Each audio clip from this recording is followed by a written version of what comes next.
दर्शन तस्मस्यादिलक्ष्यम् एकं नित्यं विमलमचलम् सर्वधी साक्षिभूतम् भावातीतम् प्रगुणमुरहितम् सद्गुरुं नमामि। ओम अखंडानंद बोधाय संतापहारिणे सच्चिदानंद रूपाय तस्मै श्री गुरुवे नमः। तस्मै श्री गुरुवे नमः। आइए अभी हम सभी प्रेमी लोग उपासना जी के द्वारा सत्संग की अमृत राम रूपी वाणी का प्रसोपान कर रहे थे। ये परम सौभाग्य की बात है, मैं आपको मानव जीवन इस रस का ही पान करने के लिए मानव जीवन मिला है। इस कलकाल कलयुग में, इस परदेश में अगर हमें अमृत पीना है और अमर होना है, आनंद को प्राप्त करना है, परम शांति को प्राप्त करना है, तो इस अमृत का रस ही पान करना पड़ेगा। इस रस के द्वारा ही हमें अमृत मिलेगा। और जब तक हम ये रस नहीं पिएंगे तब तक हम अजर अमर अविनाशी होते हुए भी अजर अमर अविनाशी का हमको भान नहीं हो पाएगा। हम बार बार जन्म मरण का दुख झेलते रहेंगे। इस जन्म मरण के दुख से अगर बचना है तो सत्संगत रूपी अमृत का पान करना पड़ेगा। बड़ी सुंदर बात अभी राम कृपाल जी मुझे लगी कि कल के सत्संग की बात उनको याद है और उन्होंने उसी बिंदु को पकड़ा जो वास्तविक हमारे जीवन के लिए बहुत ही जरूरी है। तो मैं सभी प्रेमियों से कहूंगा कि सभी लोग सतर्क हो जाएं और पूरे प्रकट होकर अपने अंदर जिज्ञासा प्रकट करके एक एक शब्द के लिए बड़ी प्यास के साथ रसोपान करें। और नहीं तो हम आप इस रस का रसोपान नहीं कर पाएंगे और फिर प्यासे के प्यासे रह जाएंगे। पूरी जिज्ञासा और श्रद्धा के साथ इन वचनों का श्रवण कीजिए, क्योंकि ये वो वचन है जिनका अगर हमने सही तरीके से पालन कर लिया तो ये हमारे ऊपर जो रोग लगा हुआ है संसार रूपी, जो हमें मानव जीवन के लक्ष्य के पद पर चलने नहीं दे रहा है, वो रोग दूर नहीं होगा और हम अपनी मंजिल को प्राप्त नहीं कर पाएंगे।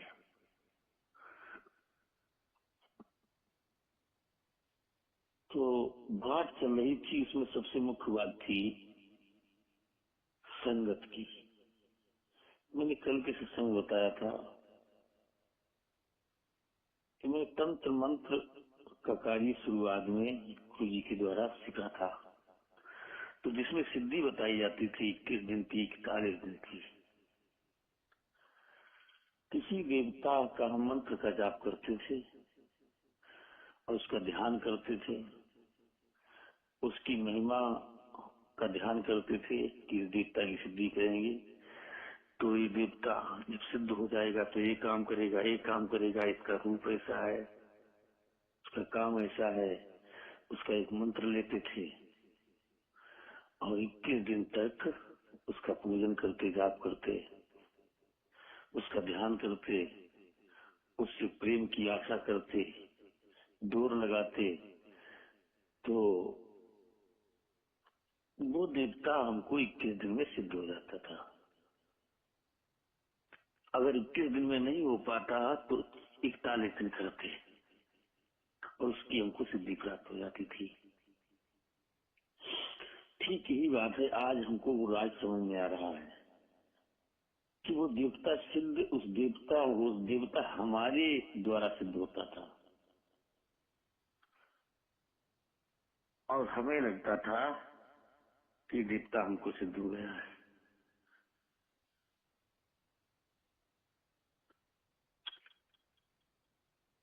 बस यही हाल हमारा आपका है। हम मानव जीवन प्राप्त करने के बावजूद भी अपने निस्वरूप का बोध क्यों नहीं कर पा रहे हैं? हमारे अंदर सच्ची प्यास क्यों नहीं पैदा हो रही है? इसलिए हमें आपको मानव जीवन मिला हुआ है। परमपिता परमात्मा ने इतनी विशेष कृपा हमारे आपके ऊपर की है, सारी सुविधाएं हमको दी है। इतनी सुविधा किसी योनि के लिए प्राप्त नहीं है जितनी सुविधा हमें आपको प्राप्त है। और केवल केवल इतनी सारी सुविधाएं इस मानव जीवन में इसीलिए मिली है कि हम अपने स्वयं स्वरूप का बोध कर लें, अपने आप को जान लें, और कोई प्रयोजन नहीं है। और बकाया जितना काम हम कर रहे हैं इतना काम तो किसी योनि के अंदर हो सकता है। बच्चे पैदा करना, पेट भरना, बच्चों के साथ प्यार मोहब्बत करना, मोह ममता से जोड़ना, इस काम के लिए पढ़ाई करने की जरूरत नहीं है। इस काम करने के लिए हमें तमाम पूरा जीवन बुद्धि विवेक द्वारा अर्पण करने की जरूरत नहीं है। ये काम तो जानवर बहुत अच्छी तरीके से कर लेते हैं, पशु पक्षी कर लेते हैं, बच्चे वो भी पैदा कर लेते हैं। ये काम करने के लिए मानव तन नहीं मिला है। मानव तन तो परमात्मा ने केवल केवल हमें इसलिए दिया है कि हम निश्चय स्वरूप का बोध कर लें और अमरता का बोध कर लें। परम आनंद स्वरूप होते हुए भी हम दुखों जंजालों में घूम रहे हैं, हम उसका बोध कर लें, परम शांति का बोध कर लें। क्योंकि हम ये हैं, ये हमारे गुण हैं निज रूप के। तो अपने निज रूप की सत्ता को भूल करके, निज रूप के गुणों को भूल करके हम देह इंद्रियों के गुणों में इतना जीवन व्यतीत कर रहे हैं। इसलिए प्रभु ने हमको ये मानव तन दिया।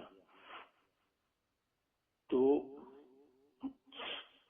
ऐसा क्यों हो रहा है हमारे साथ? ये सारी बात संगत की है, क्योंकि हम आप संगत गलत कर रहे हैं। अगर हमें स्वस्वरूप का बोध करना है तो कुछ नियमों को धारण करना पड़ेगा, तभी हमारे अंदर वो सच्ची प्यास पैदा होगी। और नहीं तो हमारा पल पल जीवन यूं ही बीतता चला जा रहा है। जो अनमोल अवसर हमें आपको मिला हुआ है, वो अनमोल अवसर हमारा जानवरों पशु पक्षियों की इंद्रियों की तरह व्यतीत हो रहा है। इसलिए संत महापुरुषों ने कहा है कि मानव तन मिलने के बाद भी हम आप मानव कहलाने के अधिकारी नहीं, मनुष्य रूपेण मृगाचरण की। मनुष्य के रूप में हम जानवर की तरह कार्य कर रहे हैं तो हम जानवर हैं, मनुष्य कहलाने के अधिकारी नहीं है। हमारे आपके पास दो मन है, एक चेतन मन, एक अवचेतन मन, एक बाहरी मन, एक अंदरूनी मन, या ऐसे समझ लीजिए एक मन और एक हृदय।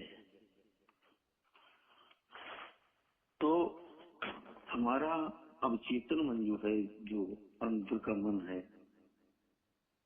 वो इतना भोला है, इतना भोला है, उसे सही और गलत करने का निर्णय नहीं होता है उसके अंदर।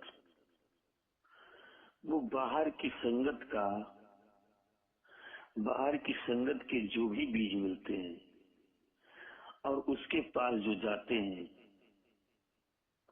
वो उनको ग्रहण करके और बस उनको फलीभूत करना शुरू कर देता है। जैसे मिट्टी होती है खेत की, उस मिट्टी को ये नहीं देखना है एक खरपतवार का बीज है कि एक फसल का बीज है। उसके पास जो भी बीज पहुंच जाएगा, वो जमीन खेत उस बीज को संजो करके, और उसका कार्य है उसी समय से उसमें वो क्रिया करना शुरू कर देता है। खेत उसको पालन पोषण करना और उसको जीवित करना, उसको बढ़ाना, और वो उसको जमा करके फिट कर देता है, उसमें फसल आ जाती है। ठीक इसी प्रकार से ये मन रूपी किसान जो हमारा बाहरी मन है, जो चेतन मन है, जो यहाँ बाप बेटा पति पत्नी स्त्री पुरुष ब्राह्मण वैश्य शूद्र क्षत्रिय बना हुआ है, जिसने अपना यहाँ काल भगवान के यहाँ नाना प्रकार का व्यापार खोल रखा है और इसी दुनिया में जो जीता है, ये किसान है। ये जो बीज अपने अंदरूनी मन यानी अवचेतन मन रूपी खेत में बो देता है, वो अवचेतन मन उसी बीज को जमाना शुरू कर देता है। तो यहाँ हम जो संगत करते हैं, उसी संगत की रंगत हमारा चेतन मन जो बाहरी मन है उसको ग्रहण करता है और उन विचारों को अंदर प्रवेश करता है।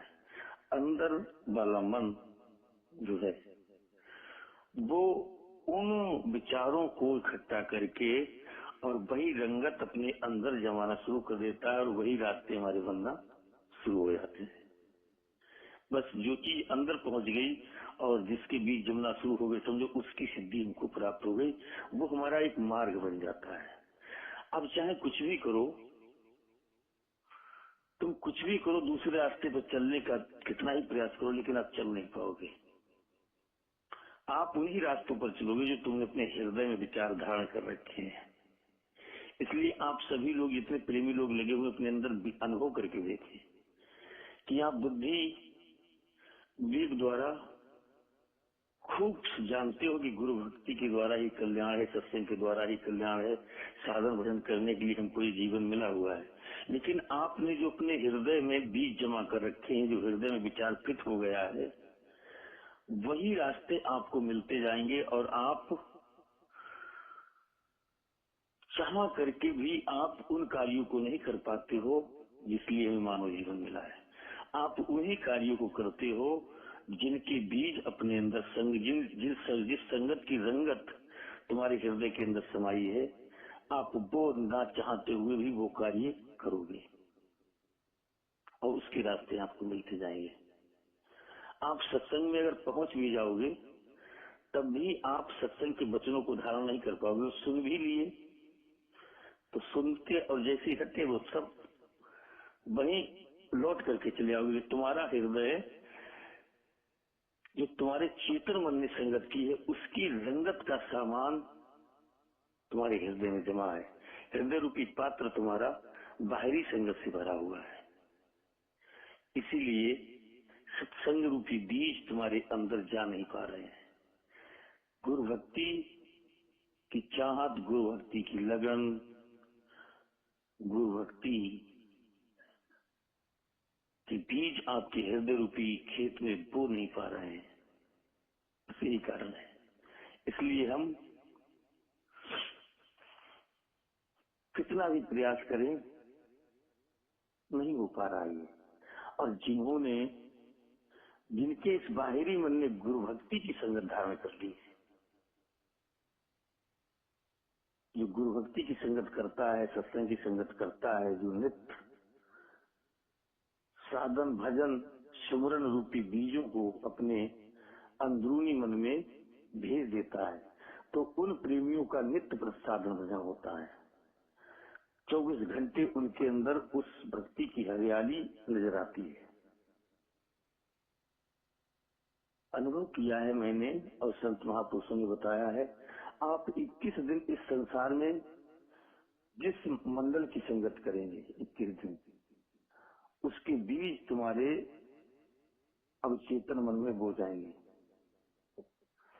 या तो अगर तुम इतने बलशाली हो, या तो उस मंडल में तुम अपनी बीज बो दोगे, या वो मंडल तुम्हारे अंदर बीज बो देगा। ये तुम्हारी लगन के ऊपर है। अगर तुम्हारी सच्ची लगन जिस कार्य की है और तुम जिस रंग में रंगे हुए हो, तो या तो तुम अपनी रंगत उन पर चढ़ा दोगे जिस माहौल में तुम गए हो, या उस माहौल की रंगत तुम्हारे ऊपर चढ़ जाएगी। इसीलिए संत महापुरुषों ने संगत के ऊपर बहुत जोर दिया है।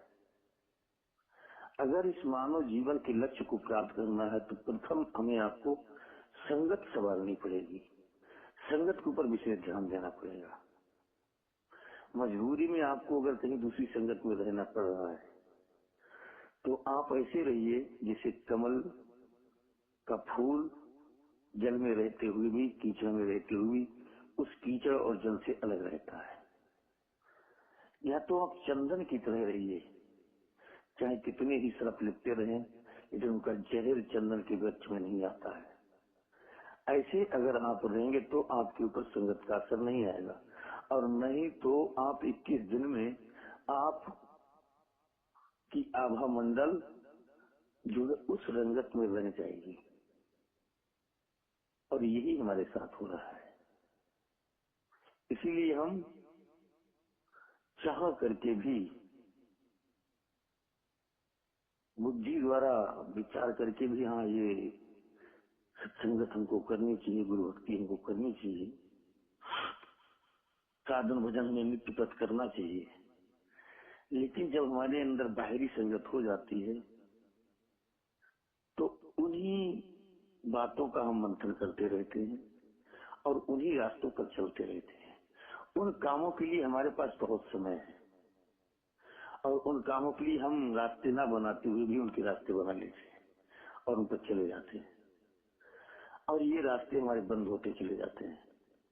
बस ये केवल यादगार में रहते हैं कि हाँ, मानव जीवन में हमें सत्संग करना है, मानव जीवन में भजन स्मरण करना है, अपने स्व स्वरूप का बोध करना है, ऐसा करना है, ऐसा करना है, ये केवल सोच तक रह जाता है। और संसार की संगत के बीच हमारे हृदय में उतर जाते हैं, उनकी बगिया अंदर हरियाने लगती है और वो हरियाली हमको देने लगती है। तो हमारे पूरे जीवन की आभा मंडल एक संसार की बगिया के फूल उसमें बहकने लगते हैं और हमारे शरीर की आभा मंडल भी एक संसार की खुशबू देने लगती है। बस जब गुरु के सम्मुख जाते हैं तो गुरु तुम्हारी खुशबू को सूंघ करके, तुम्हारे आभा मंडल को देख करके, तुम्हारे हाव भाव को देख करके फौरन पहचान लेता है कि तुम्हारे अंदर तो फूल की महक संसार की आ रही है। और ये रोग हमें सबको लगा हुआ है। एक इस रोग से बचने का कारण बस यही है, संगत। इसीलिए हमें बार बार चेतावनी दी जाती है, 100 काम छोड़ के स्नान करो, 1000 काम छोड़ करके भोजन खाओ, 1,00,000 काम छोड़ करके साधन में स्मरण करो, संसार के करोड़ काम छोड़ करके सत्संग करो। सत्संगत मुद मंगल मूला, सब साधन सब सिद्धि फूला। सत्संग से सारे कार्य सफल होते चले जाएंगे। सत्य शुद्ध रही, सत्संगत पाई, पारस परस कुल्हा सुहाई। वेद भी प्रमाण है इस बात का। अगर तुमने एक दिन भजन नहीं किया तो दूसरे दिन आप नहीं कर सकते हो। अगर करोगे तो वो बात नहीं आएगी, केवल खाना पूर्ति होगी, और तीसरे दिन और ही कम हो जाएगा, चौथे दिन और कम हो जाएगा। आपका समय भजन सुमरन का कम होता चला जाएगा और फिर एक दिन वो हो जाएगा कि आपके अंदर से संसार की ही तमन्ना, संसार की खुशबुएं, संसार की मोह ममता, संसार की पद प्रतिष्ठा, बस उसकी प्यास पैदा हो जाएगी, क्योंकि उसके बीज बो गए हैं। इसलिए संगत पर विशेष ध्यान दें। कल की ही सत्संग की बात बताएं। मंजरिया में महिमा है, वो इतने दिनों से संगत नहीं कर रही है, तो उसे आरती सुनाने को कहा गया तो वो आरती सही से नहीं बोल पाई। ये क्या है? संगत का ही तो असर है। और नहीं तो वो आरती उसकी पूरी बहुत अच्छी तरीके से आती है, और शायद 1 महीने से संगत उसने इधर सत्संग की नहीं कर पाई, 1 महीने से संसार की संगत में मस्त रही, तो आरती नहीं निकली पूरी बढ़िया तरीके से। ये प्रमाण है। अभी इतने प्रेमी लोग लगे हुए हैं, जिन प्रेमियों ने संगत इधर की बहुत कम की है, एक प्रमाण और नहीं, गुहा में नेहा है, उसने काफी दिनों से सत्संगत की संगत नहीं की है और संसार की संगत में रही है। उससे एक दिन आरती हमने बुलवाई तो उसे आरती नहीं बोलनी। बताइए, तो ये प्रमाण है। और ये रोग हमें सबको लगा हुआ है। हम खुद रोगी हैं, तो जब तक हम अपने रोग का निदान नहीं करेंगे तो एक दिन ये रोग असाध्य हो जाएगा, फिर इसकी इलाज नहीं हो पाएगी। और फिर तुम जब इसकी इलाज नहीं हो पाएगी और तुम प्रयास करोगे, बहुत प्रयास करोगे और रोग बढ़ा हुआ है, तो फिर तुम्हारे अंदर एक विचार पैदा हो जाएगा, अरे भैया हमारे बस की बात ना है, हमसे ना हुई भक्ति की। फिर तुम उस रोग को ही स्वीकार कर लोगे। जैसे किसी का कैंसर का मरीज होता है और वो पहले तो प्रयास करता है इलाज कराने का, और जब वो भरपूर उसका नियम संयम नहीं कर पाता है, क्योंकि कम रोग है तो कम परहेज करना पड़ेगा, कम दवा खानी पड़ेगी। और जब रोग ज्यादा बढ़ जाएगा तो बहुत नियम संयम करना पड़ेगा, और वो जब बहुत नियम संयम करने में बहुत दुख होगा तभी तुम स्वीकार कर लो, ठीक है तो भैया अब ये ठीक नहीं हो, तुम मृत्यु ही कोई प्राप्त होना है, अब तो मरना ही मरना है। तभी वो रोगी कहने स्वीकार कर लेता है अंदर से, अब तो मरना ही मरना है। बस यही हाल हमारा आपका है कि फिर हमारे अंदर वही विचार हो जाते हैं कि अब तो हमसे हमारे बस की बात ही नहीं, हम ये काम नहीं कर पाएंगे। फिर वो साधन भजन सुमरन सब छोड़ देता है, सत्संग से भी दूर हट जाता है, गुरु भक्ति ये उसके अंदर खत्म हो जाती है, और फिर वो संसार के दलदल में खूब अच्छे तरीके से जल जाता है। इसलिए सतर्क हो जाएं, जाग जाएं। पल पल का जीवन हमारा बहुत कीमती है, समय को बर्बाद ना करें और अपने अंदर अच्छी तरीके से खेत की जुताई करें। और जुताई सत्संगत में होती है, और फिर इस खेत में सत्संग रूपी बीजों को बोए, गुरु भक्ति के बीजों को बोए, प्रभु से प्रेम करने के बीजों को बोए, अपने स्वयं स्वरूप का अभ्यास करें। इसीलिए जीवन मिला है। अगर ये काम नहीं हो पा रहा है, कथा भागवत रामायण जितनी भी होती हैं वो केवल इसीलिए होती हैं। कथा भागवत में जो उनको दृष्टांत सुनाए जाते हैं, राम अवतार की कथा, कृष्ण अवतार की कथा, नाना प्रकार के लोगों की कथाएं जो हमको सुनाई जाती हैं, नाना प्रकार की गीत प्रार्थनाएं जो होती हैं, जो भजन गाने सुनाए जाते हैं, वो उन सबका मतलब बस यही है जो आपको बताया जा रहा है। और यही काम ना हो और सारे काम होते जाएं और सारे काम होते जाएं, यही काम ना हो तो फिर तो बेकार बात है। और भले को ये काम कम हो लेकिन ये काम पूरा हो जाए हमारा, हमारे अंदर प्यास, हमारी सोच, हमारा मार्ग, हमारी रास्ता बस एक हो जाए, और वो एक हमारा अलखनाथ भगवान है। इससे सच्चा प्रेम हो जाए, इसकी प्यास, इसकी लगन, इससे संबंध, और इस तरफ हम तीव्रता से बढ़ना शुरू हो जाए, हमारे अवचेतन मन में ये रंग चढ़ जाए, हमारा अवचेतन मन इस रंग से खूब रंग जाए, हमारे अवचेतन मन में ये बीज खूब अच्छे तरीके से बह जाएं, और फिर हम सत्संग में रोज जीना निराई करते रहें, जो खरपतवार जमे उसको निकाले फेंक दें, और बढ़िया बढ़िया फसल हमारी मानव जीवन के लक्ष्य की हमारे अवचेतन मन में बैठ जाए। फिर आप न चाहते हुए भी आपको ये रास्ते नजर आने शुरू हो जाएंगे। आप फिर संसार की कितनी भी संगत करो, लेकिन आप उस संगत से तुरंत निकल करके इधर के रास्तों पर भागेंगे। अगर तुम्हें थोड़ा भी टाइम मिलेगा, उतना ही टाइम निकाल करके आप इधर भाग रहे होंगे। ये आप प्रत्येक करके देखना। और जो जिन प्रेमी लोगों के अंदर गुरु भक्ति की, सत्संग की अधिक लगन लगी हुई है, वो जरा सा भी उनको टाइम मिलता है फौरन भागते हैं वो इस तरफ।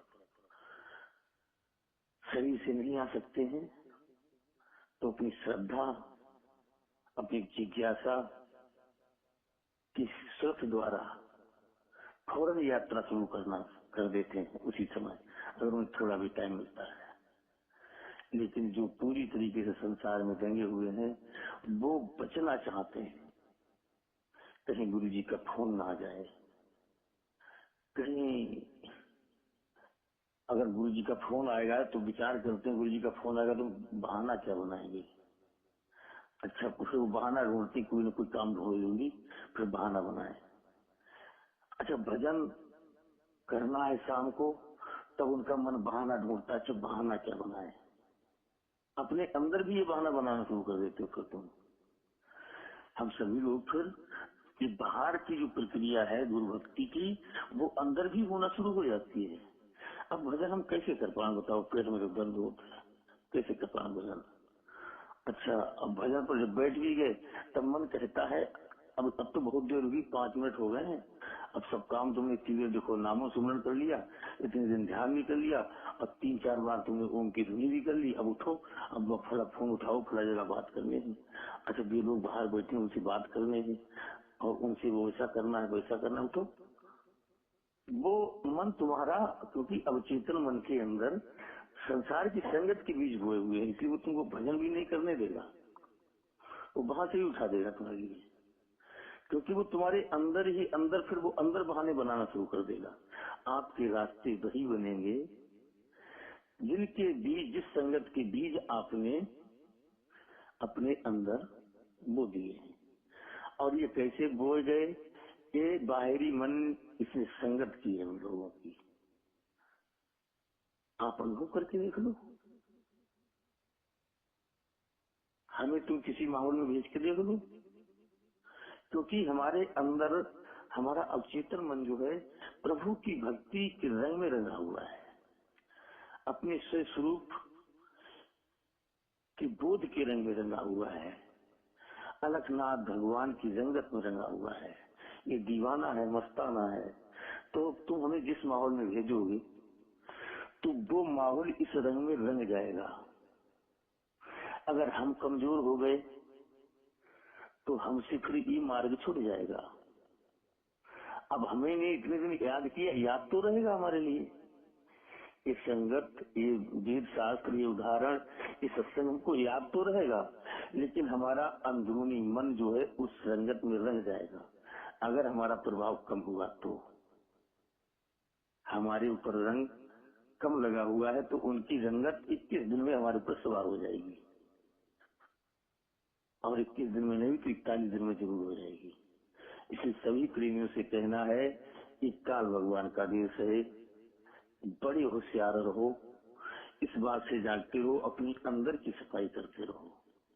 और अंदर की सफाई नहीं करोगे तो ये बाहरी मन आपको झूठी भक्तियों में फंसा देगा, झूठे अहंकार में गुमराह कर देगा, स्वार्थ के बीज बोना शुरू कर देगा, छल कपट ईर्षा द्वेष सब कुछ तुम्हारे अंदर पैदा हो जाएगा और हृदय गंदा हो जाएगा। फिर यहाँ संसार के नाते रिश्ते, संसार की मोहब्बतें, संसार की चाहत, संसार की प्यास पैदा होगी, फिर प्रभु की प्यास पैदा नहीं होगी।